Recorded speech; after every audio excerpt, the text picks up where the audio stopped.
ಒಂದು ನಿಮಿಷ ನಿಲ್ಲಿ. ಈ ವಿಡಿಯೋ ನೋಡೋ ಮೊದಲು ನಾನೊಂದು ಮಾತನ್ನ ಹೇಳಬೇಕು. ಈ ಕಥೆನ ಹೇಳ್ಬೇಕಂತೇಳಿ ನಾನು 6 ತಿಂಗಳಿಂದ ಪ್ರಯತ್ನ ಪಡ್ತಾ ಇದ್ದೀನಿ. ಆದ್ರೆ ಆ ಒಂದು ಫುಟೇಜ್ ನೋಡಿದ್ರೆ ನನ್ನ ಕೈಕಾಲ್ಗಳೆಲ್ಲ ನಡುಗ್ತಾ ಇದೆ. ನಿಮ್ಗೊಂದು ಪ್ರಶ್ನೆ, ರಾತ್ರಿ 2:47ಕ್ಕೆ ನಿಮ್ಮ ಸಮಯ ನಿಂತೋದ್ರೆ ನೀವು ಏನಂತೇಳಿ ಯೋಚಿಸ್ತೀರಾ? ನಾವು 3 ಜನ, ನಾನು, ಅರುಣ್ ಮತ್ತು ದೀಪಕ್ ಅಂತೇಳಿ. ಸೊ ಆ ರಾತ್ರಿ ಈ ಪ್ರಶ್ನೆಗೆ ನಾವು ಉತ್ತರ ಕಂಡುಕೊಂಡ್ವಿ. ಆ ಉತ್ತರ ನಿಮಗೆ ಗೊತ್ತಾಗ್ಬೇಕು ಅಂದ್ರೆ ಈ ವಿಡಿಯೋನ ಪೂರ್ತಿಯಾಗಿ ನೋಡ್ಬೇಕು. ಬೆಂಗಳೂರಿನ ಮೂಲೆಯಲ್ಲಿ ಒಂದು ಜನಸಂಚಾರ ಇರುವಂತಹ ಜಾಗದಿಂದ ಕೆಲವೇ 200 ಮೀಟರ್ ದೂರದಲ್ಲಿ ಒಂದು ಬಂಗ್ಲೆ ಇದೆ. ಸೊ ಜನರು ಅದನ್ನ ವಾಸ್ ವಿಲ್ಲಾ ಅಂತೇಳಿ ಕರೀತಾ ಇರ್ತಾರೆ.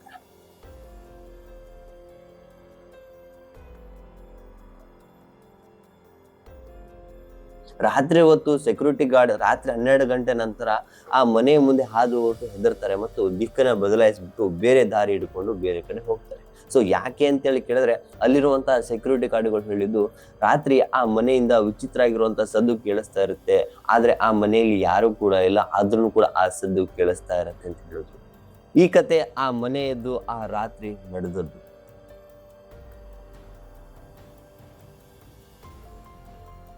ಚಾನಲ್ಗೆ ಯಾರಾದ್ರೂ ಹೊಸ್ತಾ ಬಂದ್ರೆ ಸಬ್ಸ್ಕ್ರೈಬ್ ಮಾಡೋದನ್ನ ಮರಿಬೇಡಿ. ಇದೇ ತರ ಹಾರರ್ ಕಂಟೆಂಟ್ಗಳು ಬರ್ತಾ ಇರುತ್ತೆ. ಈ ಕತೆ ನನ್ನ ಒಬ್ಬ ಸಬ್ಸ್ಕ್ರೈಬರ್ದು. ಸೊ ಅವ್ರು ನನ್ನ ಮುಂದೆ ಹೇಳ್ಕೊಂಡ್ರು ಎಲ್ಲವನ್ನು ಕೂಡ, ಹಾಗೆ ಅವರ ಸ್ನೇಹಿತರ ಹೆಸರನ್ನು ಕೂಡ ಹೇಳ್ಕೊಂಡ್ರು. ಬಟ್ ಅವರ ಹೆಸರನ್ನ ಮಾತ್ರ ಹೇಳ್ಕೊಳ್ಳಿಲ್ಲ.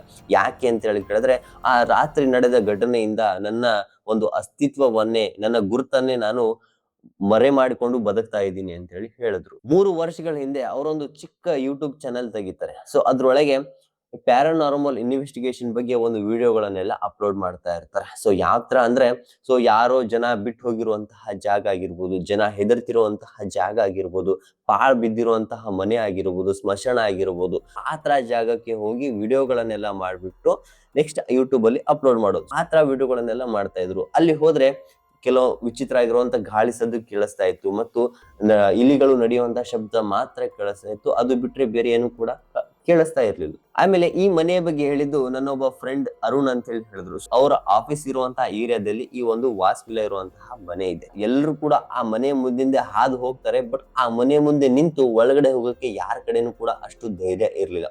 ಈ ಅರುಣ್ಗೂ ಕೂಡ ಅಷ್ಟು ಧೈರ್ಯ ಇರ್ಲಿಲ್ಲ.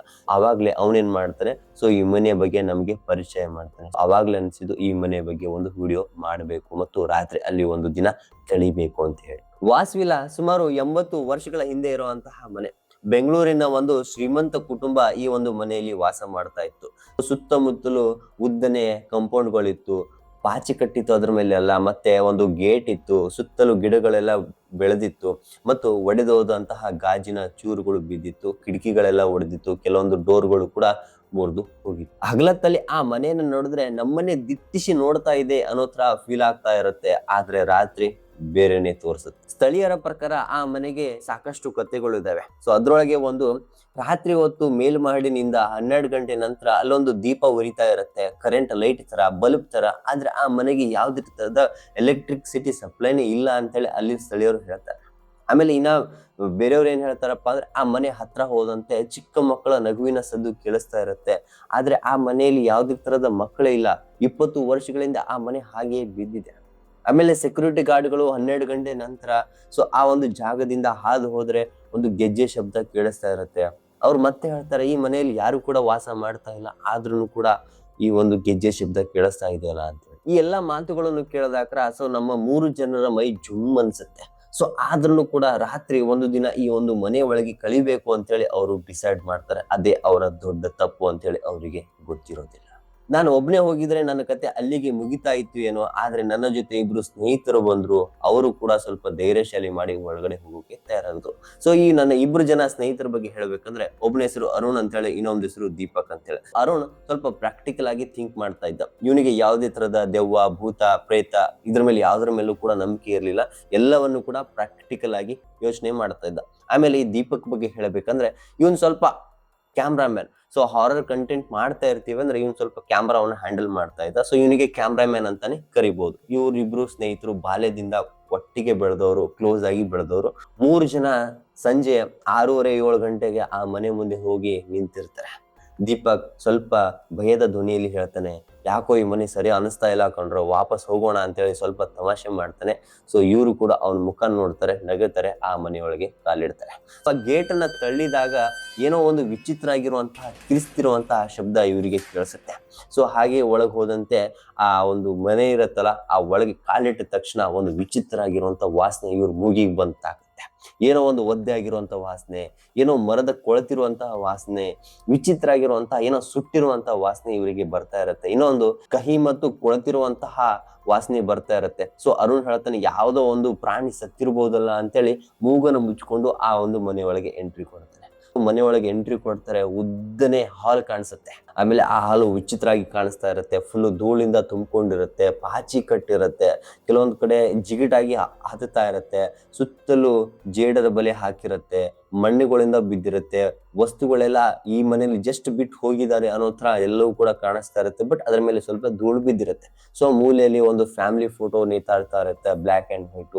ಸೊ ಅದ್ರೊಳಗೆ ಒಂದು ಸಣ್ಣ ಕುಟುಂಬ ಇತ್ತು, ಗಂಡ ಹೆಂಡತಿ, ಇಬ್ರು ಮಕ್ಕಳು. ಆಮೇಲೆ ಆ ಫೋಟೋನ ದಿಟ್ಟಿಸಿ ನೋಡ್ತಾ ಇದ್ರೆ ಆ ಒಂದು ಫೋಟೋಲಿ ಒಂದು ಮಹಿಳೆ ಇದ್ಲು. ಸೊ ಆ ಮನೆ ಯಜಮಾಂತಿ ಅಂತೇಳಿ ಕಾಣಿಸುತ್ತೆ. ಅವಳು ಕಣ್ಣಲ್ಲಿ ಒಂದು ವಿಚಿತ್ರ ಆಗಿರುವಂತಹ ಪ್ರಾಸ ಕಾಣಿಸ್ತಾ ಇತ್ತು. ಸೊ ಅವಳನ್ನೇ ನಮ್ಮನ್ನೇ ದಿಟ್ಟಿಸಿ ನೋಡ್ತಾ ಇದ್ದಾಳೆ, ಅಥವಾ ಏನೋ ಒಂದು ವಿಚಿತ್ರ ಆಗಿರುವಂತಹ ಕತೆ ಹೇಳಲು ಪ್ರಯತ್ನ ಪಡ್ತಾ ಇದ್ದಾಳೆ ಅನ್ನೋ ತರ ಆ ಫೋಟೋ ಕಾಣಿಸ್ತಾ ಇರುತ್ತೆ. ಸೊ ಅವಾಗ ಮತ್ತೆ ಅರುಣ್ ಹೇಳ್ತಾನೆ, ಇಲ್ಲ ಈ ಹಾಲ್ ಒಳಗೆ ಕ್ಯಾಂಪ್ ಹಾಕೋಣ ಅಂತೇಳಿ. ಎಲ್ಲ ಲಗೇಜ್ ಅಲ್ಲಿರುವಂತ ವಸ್ತುಗಳನ್ನ ಕೆಳಗಿಳಿಸ್ತಾರೆ, ಕ್ಯಾಮ್ರಾ, ಫ್ಲಾಶು. ಸೊ ಇವ್ರು ಏನೇನ್ ತಂದಿದ್ರಪ್ಪ ಅಂದ್ರೆ 3 ಕ್ಯಾಮ್ರಾ ತಂದಿದ್ರು, 2 ಫ್ಲಾಶ್ ಲೈಟ್ ಅನ್ನ ತಂದಿದ್ರು, ಒಂದು ರೆಕಾರ್ಡರ್, ಒಂದು ಆಡಿಯೋ ರೆಕಾರ್ಡರ್, ಒಂದು ಪವರ್ ಬ್ಯಾಂಕ್, ಒಂದು ಸ್ವಲ್ಪ ಧೈರ್ಯ ಅಂತಾನೆ ಹೇಳ್ಬೋದು. ಸೊ ಇವೆಲ್ಲವನ್ನು ತಂದಿದ್ರು, ಕೆಳಗಡೆ ಇಡಿಸ್ತಾರೆ. ಒಂದು ಕ್ಯಾಮ್ರಾ ಆ ಒಂದು ಹಾಲ್ ನ ಮೂಲೆಯಲ್ಲಿ ಫಿಕ್ಸ್ ಮಾಡ್ತಾರೆ. ಸೊ ಇಡೀ ರಾತ್ರಿ ಈ ಕ್ಯಾಮ್ರಾ ರೆಕಾರ್ಡಿಂಗ್ ಆಗಲಿ, ಏನೇನ್ ನಡೆಯುತ್ತೆ ಇದನ್ನ ಆಫ್ ಮಾಡೋದೇ ಬೇಡ ಅಂತೇಳಿ ಆನ್ ಮಾಡ್ಕೊಂಡ್ಬಿಟ್ಟು ಸೆಟಪ್ ಅನ್ನ ಮಾಡ್ಕೊಂಡು ಆ ಹಾಲ್ ಅಲ್ಲಿ ಸುಮ್ಮನೆ ಕೂತಿರ್ತಾರೆ. ಸೊ ಅವಾಗ ಟೈಮ್ ನೋಡಿದಾಕ್ರೆ 8 ಗಂಟೆ ಆಗಿರುತ್ತೆ. ಹಾಗೆ ಅವನು ಅರುಣ್ ಹೇಳ್ತಾನೆ, ಈ ಮನೆ ಸ್ವಲ್ಪ ಸುತ್ತಾಕ್ ಬರೋಣವಾ, ಸ್ವಲ್ಪ ಟೈಮ್ ಪಾಸ್ ಆಗುತ್ತೆ ಅಂತೇಳಿ. ಸೊ ಅವಾಗ ಅರುಣ್ ಹೇಳಿದಂತಹ ಮಾತಿಂದ ಇವ್ರೇನ್ ಮಾಡ್ತಾರೆ, ಆ ಮನೆ ಸುತ್ತಾಡ್ಕೊ ಹೋಗ್ತಾರೆ. ಸಣ್ಣ ರೂಮ್ ಕಾಣಿಸುತ್ತೆ. ಸೊ ಒಳಗಡೆ ಹೋಗಕ್ಕೆ ಪ್ರಯತ್ನ ಪಡ್ತಾರೆ, ಕ್ಲೋಸ್ ಆಗಿರುತ್ತೆ. ಸೊ ಅದ್ರ ಪಕ್ಕ ಇನ್ನೊಂದು ಸಣ್ಣ ರೂಮ್ ಇರುತ್ತೆ, ಅದ್ರೊಳಗೆ ಹೋಗ್ತಾರೆ. ಅಲ್ಲಿ ಸಣ್ಣ ಮಕ್ಕಳ ಆಟಿಕೆ ಸಾಮಾನುಗಳು ಮುರಿದಿರೋದು ಕಾಣಿಸುತ್ತೆ, ತೊಟ್ಟಿಲು ಮುರಿದಿರೋದು ಕಾಣಿಸುತ್ತೆ, ಒಂದು ಹಳೆ ಡ್ರಾಯರ್ ಕಾಣಿಸುತ್ತೆ, ಕೆಲವೊಂದು ಪತ್ರಗಳು ಬಿದ್ದಿರೋ ಹಾಗೆ ಕಾಣಿಸುತ್ತೆ. ಸೊ ಅವ್ರು ಏನ್ ಯೋಚನೆ ಮಾಡ್ತಾರೆ, ಸೊ ಇದೊಂದು ಚಿಕ್ಕ ಮಕ್ಕಳ ಬೆಡ್ರೂಮ್ ಇರ್ಬೋದು ಅಂತ ಹೇಳಿ ನೋಡ್ತಾರೆ. ಸೊ ಆಮೇಲೆ ಇವರು ಇನ್ನೊಂದು ರೂಮ್ಗೆ ಹೋಗ್ತಾರೆ. ಆ ರೂಮ್ ನೋಡಿದ ತಕ್ಷಣ ಇವ್ರಿಗೆ ಅನ್ಸುತ್ತೆ ಇದು ಸ್ಟಡಿ ರೂಮ್ ಇರ್ಬೋದಲ್ಲ. ಬುಕ್ಸ್ಗಳು ಒಂದ್ ಕಡೆ ಬಿದ್ದಿರುತ್ತೆ, ಪೆನ್ಗಳು ಬಿದ್ದಿರುತ್ತೆ, ಹಾಳೆಗಳೆಲ್ಲ ಬಿದ್ದಿರುತ್ತೆ, ಒಂದು ಸ್ಟಡಿ ಟೇಬಲ್ ಇರುತ್ತೆ. ಸೊ ಎಲ್ಲವನ್ನ ನೋಡ್ತಾರೆ, ಇದು ಸ್ಟಡಿ ರೂಮ್ ಇರ್ಬೋದಲ್ಲ ಅಂತೇಳಿ ಕ್ಲೀನ್ ಆಗಿ ವಿಡಿಯೋನ ಮಾಡ್ಕೊಂತ ಬರ್ತಾರೆ. ವಾಪಸ್ ಮತ್ತೆ ಇವ್ರು ಎಲ್ಲಿಗೆ ಬರ್ತಾರಪ್ಪ ಅಂದ್ರೆ ಹಾಲಿಗೆ ಬಂದು ಕೂತ್ಕೊಂಡ್ಬಿಡ್ತಾರೆ. ಸೊ ಇಲ್ಲ ಕಣೋ, ಯಾಕೋ ನಮ್ಗೆ ಮೇಲಿಗೆ ಹೋಗ್ಬೇಕು ಅಂತೇಳಿ ಆ ದೀಪಕ್ಕೆ ಅನಿಸ್ತಾ ಇರುತ್ತೆ. ಕ್ಯಾಮ್ರಾನ ಹಿಡ್ಕೊಂಡು ಮತ್ತೆ ಮೇಲ್ ನಡೆಯಕ್ಕೆ ಶುರು ಮಾಡ್ತಾರೆ. ಸ್ಲೋ ಆಗಿ ಮೇಲ್ ಹೋಗ್ತಾರೆ. ಸೊ ಆ ಮೆಟ್ಟಿಲು ಹತ್ತಿರ್ಬೇಕಾದ್ರೆ ಡಗ್ ಡಗ್ ಅಂತ ಶಬ್ದ ಬರ್ತಾ ಇತ್ತು. ಸೊ ಮರದಿಂದ ಮಾಡಿರೋದ್ರಿಂದ ಆ ಸ್ಟೆಪ್ಸ್ ಆತರ ಒಂದು ಶಬ್ದವನ್ನು ಸೊ ಹಾಗೆ ಮೇಲೆ ಹೋಗ್ತಾರೆ. ಸೊ ಅಲ್ಲೊಂದು ರೂಮ್ ಕಾಣಿಸುತ್ತೆ, ಆ ರೂಮ್ ಒಳಗೆ ಹೋಗ್ತಾರೆ. ಅಲ್ಲೂ ಕೂಡ ಅಷ್ಟೇ ಒಂದು ಸಣ್ಣ ಟೇಬಲ್ ಇರುತ್ತೆ, ಅಲ್ಲೊಂದು ಡ್ರಾಯರ್ ಇರುತ್ತೆ, ಒಂದು ಟಿಜರ್ ಕೂಡ ಇಟ್ಟಿರ್ತಾರೆ. ಅರುಣ್ ಏನ್ ಮಾಡ್ತಾರೆ, ಆ ಡ್ರಾಯರ್ ಅನ್ನ ತೆಗಿದ ತಕ್ಷಣ ಅಲ್ಲೊಂದು ಸಣ್ಣ ಡೈರಿ ತರ ಏನೋ ಬಿದ್ದಿರುತ್ತೆ. ಸೊ ಆ ಡೈರಿ ನೋಡಿದ್ರೆ ಹೆಂಗ್ ಕಾಣಿಸ್ತಾ ಇರುತ್ತೆ ಅಂದ್ರೆ ಏನೋ ಒಂದು ಲೆದರ್ ಮುಖಾಂತರ ಮಾಡಿರೋದು, ಅರ್ಧ ಕೊಳತಿರುತ್ತೆ, ಅರ್ಧ ಹಾಗೆ ಇರುತ್ತೆ. ಸ್ವಲ್ಪ ಪೇಪರ್ ಕಟಿಂಗ್ಸ್ ಗಳು ಬಿದ್ದಿರುತ್ತೆ, ಲೆಟರ್ಗಳು ಬಿದ್ದಿರುತ್ತೆ, ಆಮೇಲೆ ಅಲ್ಲೊಂದು ನ್ಯೂಸ್ ಪೇಪರ್ ಬಿದ್ದಿರುತ್ತೆ. ಸೊ ಆ ನ್ಯೂಸ್ ಪೇಪರ್ ಅಲ್ಲಿ ಬರ್ದಿರುತ್ತೆ, ಬೆಂಗಳೂರಿನ ಒಂದು ಶ್ರೀಮಂತ ಕುಟುಂಬ ನಿಗೂಢ ಸಾವು ಅಂತೇಳಿ. ಡೇಟ್ ಏನಾರ ಓದಿದ್ರೆ 60 ವರ್ಷಗಳ ಹಿಂದೆ ಇರುವಂತ ಡೇಟ್ ಅಲ್ಲಿ ಬರ್ದಿರುತ್ತೆ. ಅಷ್ಟು ಸ್ಪಷ್ಟವಾಗಿ ಅವ್ರು ನನಗೆ ಹೇಳಿಲ್ಲ. ಅದನ್ನೆಲ್ಲ ನೋಡ್ತಾರೆ. ಆಮೇಲೆ ಆ ಡೈರಿಯನ್ನ ತೆಗೆದ್ಬಿಟ್ಟು ನೋಡ್ತಾರೆ, ಅದ್ರೊಳಗೆ ವಿಚಿತ್ರ ಆಗಿರುವಂತ ಲೈನ್ಗಳನ್ನೆಲ್ಲ ಬರ್ದಿದ್ರು.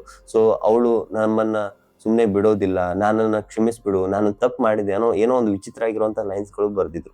ಏನ್ ಇರ್ಬೋದು ಅಂತೇಳಿ ಆ ಡೈರಿನ ತಗೊಂಡ್ಬಿಟ್ಟು ಇವ್ರು ಆ ಒಂದು ಫ್ಲಾಶ್ ಲೈಟ್ ನ ಹಾಕ್ಬಿಟ್ಟು 3 ಜನ ಒಂದ್ ಕಡೆ ಕೂತ್ಕೊಂಡ್ಬಿಟ್ಟು ಆ ಡೈರಿನ ಓದಲು ಶುರು ಮಾಡ್ತಾರೆ.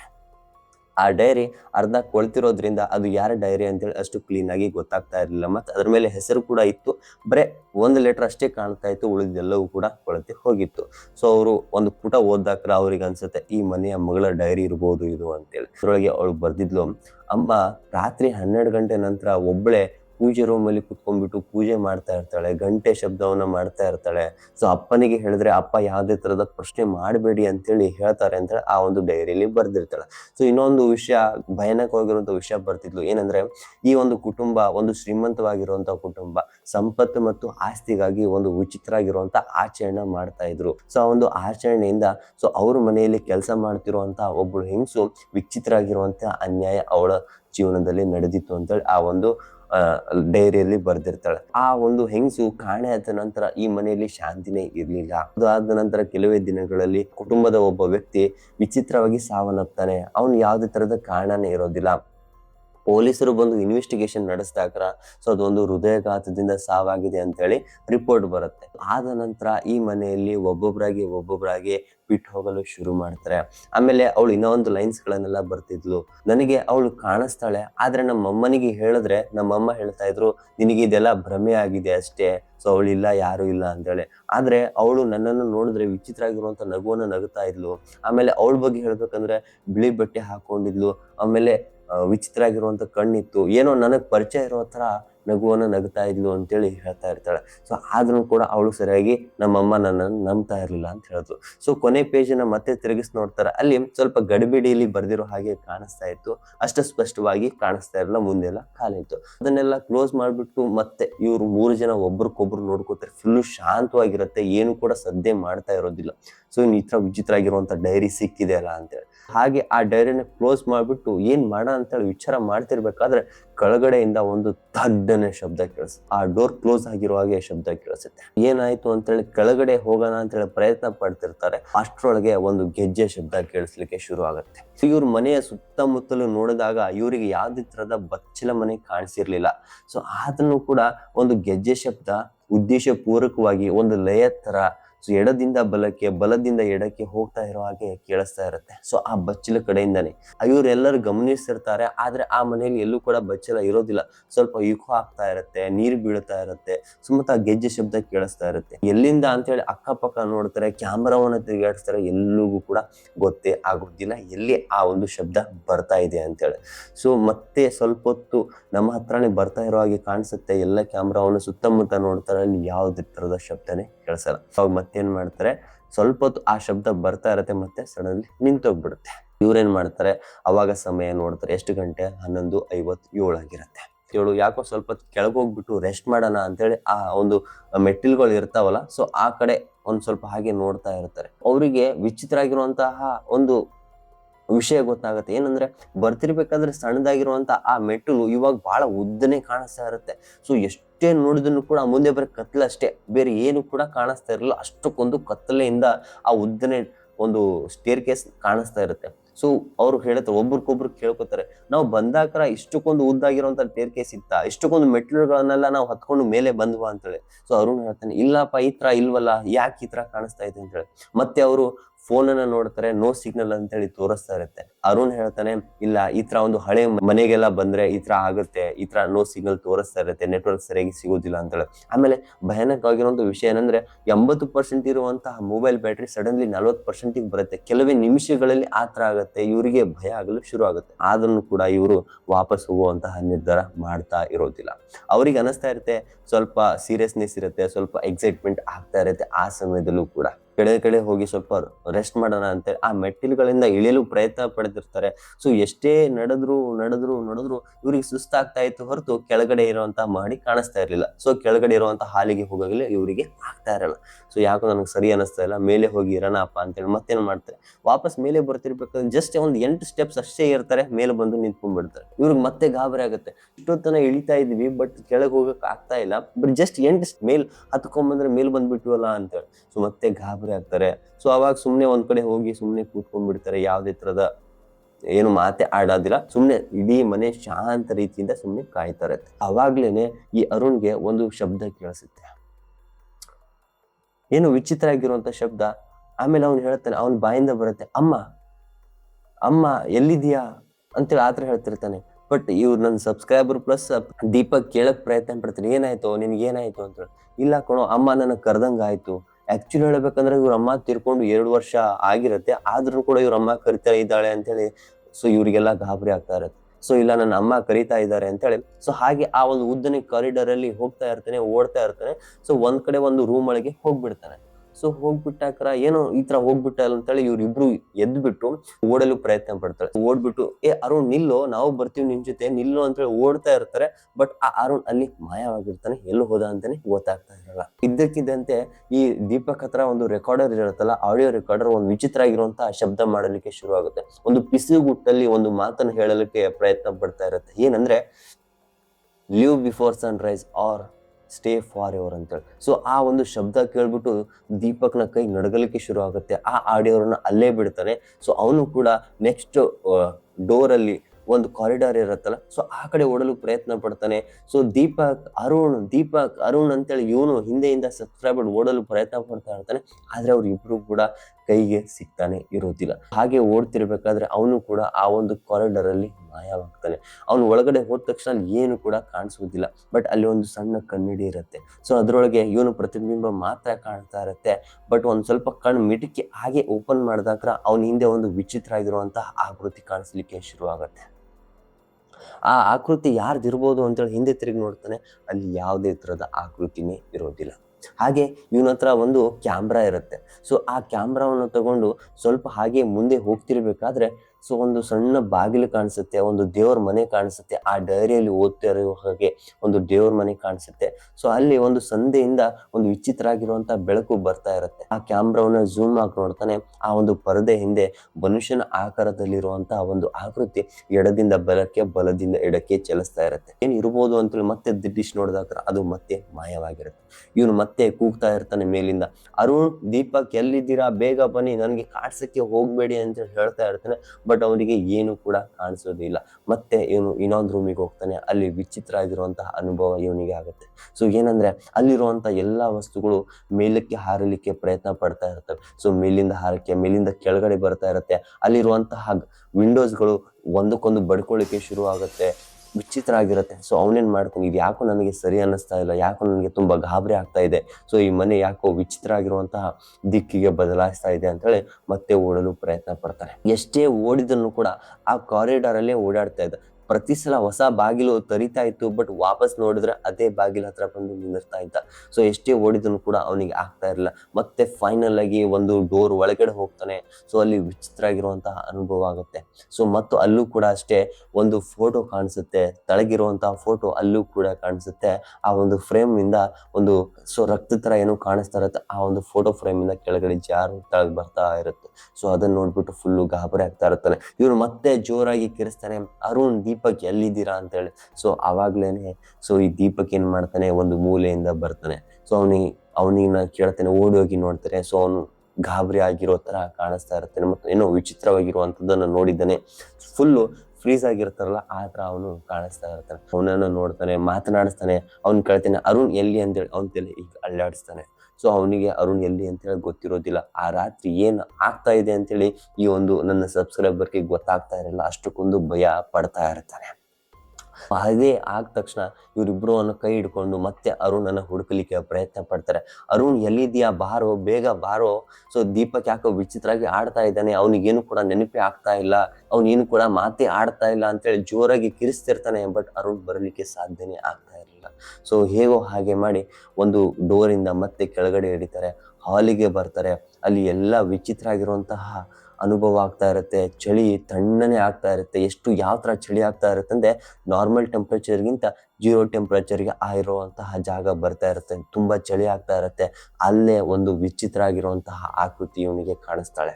ಸೊ ಯಾವ ತರ ಅಂದ್ರೆ ಬಿಳಿ ಸೀರೆ ಹುಟ್ಟಿರುವಂತಹ ಹೆಂಗಸು ಮುಖದ ಮೇಲೆ ಕೂದಲವನ್ನು ಬಿಟ್ಕೊಂಡು, ಅವಳ ಕೈ ಹೇಗಿತ್ತು ಅಂದ್ರೆ ಕೈ ಬಟ್ಟು ಮುರಿದಿರತ್ತಲ್ಲ ಆ ತರ ಕಾಣಿಸ್ತಾ ಇತ್ತು. ವಾಪಸ್ ಹೋಗಿರುತ್ತೆ ಆ ತರ ಕಾಣಿಸ್ತಾ ಇತ್ತು. ಸೊ ಅವಳ ಹತ್ರ ಬಂದಂತೆ ಹೇಳ್ತಾ ಇದ್ಲು, ಸೊ ನೀವು ಆ ಡೈರಿಯನ್ನು ಓದಿದ್ರಿ ಅಲ್ಲ, ಸೊ ನೀವು ಈಗ ಆ ಡೈರಿಯ ಭಾಗ ಆಗಿದ್ದೀರಾ ಅಂತ. ಮತ್ತೆ ಇವರಿಗೆ ಗಾಬರಿ ಆಗಲಿಕ್ಕೆ ಶುರು ಆಗತ್ತೆ. ಆದ್ರೆ ದೀಪಕ್ ಯಾವುದೇ ತರದ ರಿಯಾಕ್ಷನ್ ಕೊಡ್ತಾ ಇರ್ಲಿಲ್ಲ. ಸೊ ಆ ಒಂದು ಹೆಂಗಸು ಹಿಂಗೆ ಕಾಣಿಸ್ತಾ ಇದ್ಲು ಅಂದ್ರೆ ಒಂದ್ಸಲ ಚಪ್ಪಟಾಗೋದು, ಒಂದ್ಸಲ ದೊಡ್ಡದಾಗೋದು, ಒಂದ್ಸಲ ಮುಖ ಉದ್ದ ಆಗೋದು, ಅಗಲ ಆಗೋದು, ಉದ್ದ ಆಗೋದು, ಅಗಲ ಆಗೋದು. ಸೊ ಇವನಿಗೆ ವಿಚಿತ್ರ ಆಗಿರುತ್ತೆ. ರೌಂಡ್ ತಿರುಗ್ತಾ ಇರುತ್ತೆ. ಏನಪ್ಪಾ ಇದು ಅನಿಸ್ತಾ ಇದೆ ಅಂತೇಳಿ. ಸೊ ಹಾಗೆ ಓಡ್ತಿರ್ಬೇಕಾದ್ರೆ ಅವನಿಗೆ ಒಂದು ಮೂಲೆಯಿಂದ ಒಂದು ಗಡಿಯಾರ ಕಾಣಿಸುತ್ತೆ. ಅದ್ರೊಳಗೆ ಸಮಯ 2:47 ಆಗಿರುತ್ತೆ. ಬಟ್ ಫ್ರೀಸ್ ಆಗಿ ನಿಂತಿರುತ್ತೆ. ಸೊ ಇವನ್ ಫೋನನ್ನು ನೋಡ್ತಾನೆ. ಫೋನ್ ಬ್ಯಾಟ್ರಿ ಡೆಡ್ ಆಗಿರುತ್ತೆ, ಸರಿಯಾಗಿ ಕಾಣಿಸೋದಿಲ್ಲ. ಸೊ ಅದನ್ನ ನೋಡ್ತಾನೆ ಗಾಬರಿಯಿಂದ. ಮತ್ತೆ ಏನ್ ಮಾಡ್ಬೇಕು ಅಂತ ಗೊತ್ತಾಗ್ತಾ ಇರಲ್ಲ. ಸೊ ಹಾಗೆ ಅಲ್ಲಿರುವಂತ ಎಲ್ಲಾ ಫ್ಲಾಶ್ ಲೈಟ್ಗಳು ಸಡನ್ಲಿ ಆಫ್ ಆಗ್ಬಿಡುತ್ತೆ. ಸೊ ಸಡನ್ಲಿ ಆಫ್ ಆಗ್ಬಿಡುತ್ತೆ. ಫುಲ್ಲು ಕತ್ತಲೆ, ಏನು ಕೂಡ ಕಾಣಿಸ್ತಾ ಇರಲ್ಲ. ಒಬ್ರಿಗೊಬ್ರು ಕೈ ಹಿಡ್ಕೊಂಡು ಅಷ್ಟೇ ನಿಂತಿರ್ತಾರೆ. ಸೆಕೆಂಡ್ಗಳು ಅಷ್ಟೇ ಆಗಿತ್ತೇನೋ, ಬಟ್ ಗಂಟೆಗಳು ಆಗಿದೆ ಅನ್ನೋ ತರ ಫೀಲ್ ಆಗ್ತಾ ಇರುತ್ತೆ. ಸ್ವಲ್ಪ ಹೊತ್ತು ಹಾಗೆ ಕೂತಿರ್ತಾರೆ. ಎಲ್ಲಿ ಹೋಗ್ಬೇಕಂತೇಳಿ ಗೊತ್ತಾಗ್ತಾ ಇರಲ್ಲ. ಫುಲ್ಲು ಕತ್ತಲೆ. ಆಮೇಲೆ ಒಂದು ಸಣ್ಣ ಸಂದೆಯಿಂದ ಒಂದು ಬೆಳಕು ಬರ್ಲಿಕ್ಕೆ ಶುರು ಆಗುತ್ತೆ, ಒಂದು ಮುಸುಕಾದ ಬೆಳಕು. ಏನ್ ಇರ್ಬೋದು ಅಂತೇಳಿ ಹಾಗೆ ಕಾಯ್ತಾ ಇರ್ತಾರೆ. ಆದ್ರೆ ಹೊರಗಡೆಯಿಂದ ಸೂರ್ಯನ ಬೆಳಕು ಆ ಒಳಗಡೆ ಬರಲಿಕ್ಕೆ ಶುರು ಆಗ್ತಾ ಇರುತ್ತೆ. ಆ ಬೆಳಕು ಬರೋ ಹಾಗೆ ಏನು ಆ ಮನೆ ಒಳಗೆ ಬರ್ತಾ ಇತ್ತಲ್ಲ, ಮೇನ್ ಡೋರ್ ಇರುತ್ತೆ, ಆ ಒಂದು ಮನೆಯದು ಅದು ಓಪನ್ ಆಗ್ಲಿಕ್ಕೆ ಶುರು ಆಗುತ್ತೆ. ಸದ್ಯ ಡೋರ್ ಓಪನ್ ಆಯ್ತಲ್ಲ ಅಂತೇಳಿ ಇವರಿಬ್ರು ಕೈಯನ್ನು ಹಿಡ್ಕೊಂಡು ವಾಪಸ್ ಹೊರಗಡೆ ಓಡಿ ಬರ್ತಾರೆ. ಹೊರಗಡೆ ನೋಡಿದ್ರೆ ಸೂರ್ಯನ ಬೆಳಕು ಕಣ್ಣಿಗೆ ಕುಗ್ತಾ ಇರತ್ತೆ. ಶೇರ್ ಮಾಡ್ತಾರೆ, ಅರುಣ್ ಎಲ್ಲಿ ಹೋದ ಕಣೋ. ಆಮೇಲೆ ವಾಪಸ್ ತಿರುಗಿ ನೋಡಿದ್ರೆ ಆ ಡೋರ್ ವಾಪಸ್ ಹೆಂಗ್ ನಾರ್ಮಲ್ ಹಾಕೊಂಡಿರತ್ತಲ್ಲ ಆ ತರ ಕ್ಲೋಸ್ ಮಾಡ್ಕೊಂಡು ನಿಂತಿರತ್ತೆ. ವಾಪಸ್ ಇವ್ರ ಮನೆಗೆ ಬರ್ತಾರೆ, ರೆಸ್ಟ್ ಮಾಡ್ತಾರೆ, ಪೊಲೀಸ್ ಕಂಪ್ಲೇಂಟ್ ಕೊಡ್ತಾರೆ. ಪೊಲೀಸರು ಹೋಗಿ ಇನ್ವೆಸ್ಟಿಗೇಷನ್ ಅನ್ನ ಮಾಡ್ತಾರೆ. ನನ್ನೊಬ್ಬ ಫ್ರೆಂಡ್ ಕಾಣೆಯಾಗಿದ್ದ ಎಲ್ಲಿ ಅಂತ ಹೇಳಿದಾಗ ಅವ್ರು ಇಡೀ ಮನೇನ ಹುಡುಕ್ತಾರೆ, ಮೂಲೆ ಹುಡುಕ್ತಾರೆ, ಅವ್ರಿಗೆ ಎಲ್ಲೂ ಕೂಡ ಕಾಣಿಸೋದಿಲ್ಲ. ಆ ಫ್ರೆಂಡ್ ಕಾಣೆನೇ ಆಗ್ಬಿಟ್ಟಿದ್ದ. ಕೆಲವು ವಾರಗಳ ನಂತರ ಮತ್ತೆ ವಿಚಿತ್ರ ಆಗಿರುವಂತಹ ಅನುಭವಗಳು ಇವರಿಗೆ ಆಗಲಿಕ್ಕೆ ಶುರು ಆಗುತ್ತೆ. ಒಂದು ದಿನ ಈ ದೀಪಕ್ ಮತ್ತು ಅರುಣ್ ಇಬ್ರು ಕೂಡ ಲ್ಯಾಪ್ಟಾಪ್ ಅನ್ನು ತಗೊಂಡ್ಬಿಟ್ಟು ಅವರು ರಾತ್ರಿ ನಡೆದಿರುವಂತಹ ಎಲ್ಲ ಕ್ಯಾಮ್ರಾ ರೆಕಾರ್ಡಿಂಗ್ಸ್ ಅನ್ನ ಆ ಲ್ಯಾಪ್ಟಾಪ್ ಒಳಗೆ ಹಾಕ್ತಾರ. ಅವರಿಗೆ ವಿಚಿತ್ರ ಆಗಿರುವಂತಹ ಫುಟೇಜ್ಗಳು ಕಾಣಿಸ್ಲಿಕ್ಕೆ ಶುರು ಆಗುತ್ತೆ. 3 ಜನ ಇದ್ರು, ಅವ್ರ ಹಿಂದೆ ಇರುವಂತಹ ವಿಚಿತ್ರ ಆಗಿರುವಂತಹ ಆಕೃತಿಗಳು, ಬಿಳಿ ಆಕೃತಿಗಳು, ಸೊ ಎಲ್ಲವೂ ಕೂಡ ಕಾಣಿಸ್ಲಿಕ್ಕೆ ಶುರು ಆಗುತ್ತೆ. ಮತ್ತೆ ಅದನ್ನ ಹಂಗೆ ಕ್ಲೋಸ್ ಮಾಡ್ಬಿಟ್ಟು ನಡಕ್ತಾ ಅದನ್ನ ಅಪ್ಲೋಡ್ ಎಲ್ಲೂ ಕೂಡ ಮಾಡೋದಿಲ್ಲ, ಸುಮ್ಮನೆ ಆಗ್ಬಿಡ್ತಾರೆ. ಆಮೇಲೆ ಇನ್ನೊಂದು ವಿಷಯ ಬರುತ್ತೆ, ಏನಂದ್ರೆ ಕೆಲವು ತಿಂಗಳುಗಳ ನಂತರ ಅಲ್ಲೊಂದು ಮತ್ತೆ 4 ಜನ ಇರುವಂತಹ ಟೀಮು ಆ ಮನೆಯೊಳಗೆ ಹೋಗ್ತಾರೆ. ಆದ್ರೆ ವಾಪಸ್ ಎಂದಿಗೂ ಕೂಡ ಬರೋದಿಲ್ಲ. ಅವ್ರ ಅಪ್ಪ ಅಮ್ಮ ಪೊಲೀಸರ ಕಂಪ್ಲೇಂಟ್ ಕೊಡ್ತಾರೆ, ಯಾರು ಕೂಡ ಅವರಿಗೆ ರೆಸ್ಪಾನ್ಸ್ ಮಾಡೋದಿಲ್ಲ ಅಂತ ಹೇಳಿದ್ರು. ಈ ಕತೆ ನಿಮ್ಗೆ ಹೇಗ್ ಅನಿಸ್ತು? ರಾತ್ರಿ ಹೊತ್ತು ಹೋಗಿದ್ 3 ಜನ, ಆದ್ರೆ ಬಂದಿದ್ ಮಾತ್ರ ಇಬ್ರೇ. ಒಬ್ಬನಂತರೂ ಕಾಳೆ ಆದ. ಅವ್ನು ಎಲ್ಲಿಗೆ ಹೋಗಿರ್ಬೋದು, ಅವನ ಜೀವನದಲ್ಲಿ ಏನು ನಡೆದಿರ್ಬೋದು ಅಂತ ಹೇಳಿ ನೀವು ಗೆಸ್ ಮಾಡಕ್ಕಾಗತ್ತಾ? ಈ ಕತೆ ಹೇಗೆ ಅನಿಸ್ತು ಅಂತೇಳಿ ಕಮೆಂಟ್ ಮುಖಾಂತರ ತಿಳಿಸಿ. ಇದೇ ತರ ಹಾರರ್, ಮಿಸ್ಟ್ರಿ, ಥ್ರಿಲ್ಲಿಂಗ್ ಆಗಿರುವಂತಹ ವಿಡಿಯೋಗಳಿಗಾಗಿ ನನ್ನೊಂದು ಯೂಟ್ಯೂಬ್ ಚಾನಲ್ ಸಬ್ಸ್ಕ್ರೈಬ್ ಮಾಡೋದನ್ನ ಮರಿಬೇಡಿ. ಇದೇ ತರ ಮತ್ತೆ ಮುಂದಿನ ವಿಡಿಯೋದಲ್ಲಿ ಸಿಗೋಣ. Stay safe, stay curious. Thank you.